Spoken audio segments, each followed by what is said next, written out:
way I carry myself has convinced them that I'm tall. With a stretch of my neck, a pull of my shoulders, I throw my hands up like I'm reaching for something. Like a bar I set too high for myself.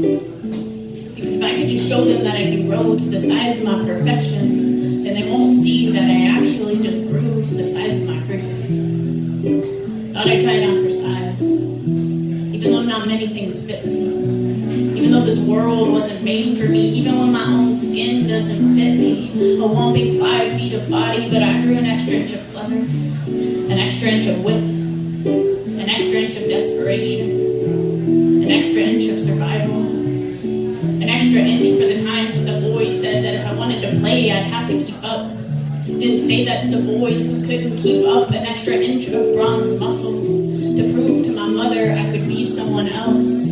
And pray to her God for him to just make me tall enough so I can outgrow the part where I bleed like other girls do. Because these days I just rather risk bleeding like other queers do. With every strap of my binder, shoulders rolled back, every gasp of my breath suffocating the girl I will drown my mother's voice out too, and I want that most days. Until it actually fades away. Like her body did. Like her ghost did. That extra inch, that time I sat stretched out in the back seat of the cop car, pulled between my father's grasp in the middle seat and my forehead longing to be pressed against the glass, his weeping hug, the kind of hug that wasn't for me, the kind that left my body still while his God pulled out a pocket lighter and burnt holes in my safety net. It's that kind of stillness where body stood paralyzed while my drunk mother, bloodshot eyes, screamed final breaths over the body of her dead son. It was that extra inch I grew in that dark parking lot that night waiting outside of the hospital. When her hands were ripped from my hands, stretched between her drunken gaze and my numb, pulled between her desperation and someone else's will for me to survive that night. It was in that rapid growth that night that I convinced myself to play small inside.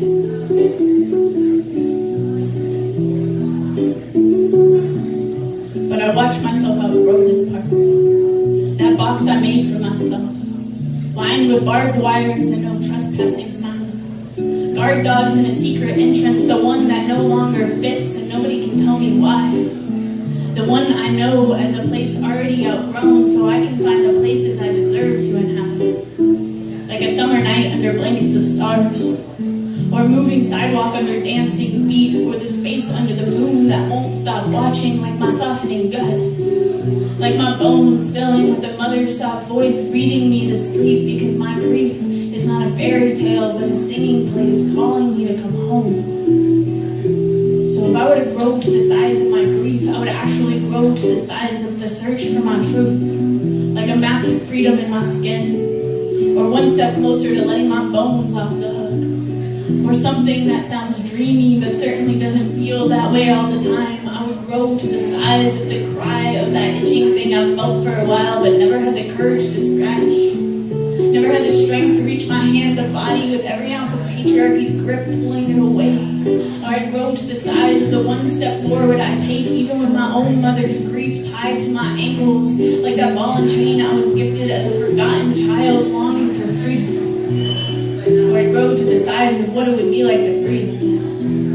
To let these binder straps wrap me so tightly that the fabric begins to break and we unravel together in the softness of time. Or maybe it's just in the sweetness of knowing that if even for a moment there could be a day where I feel understood, or there could be a day where I don't have to.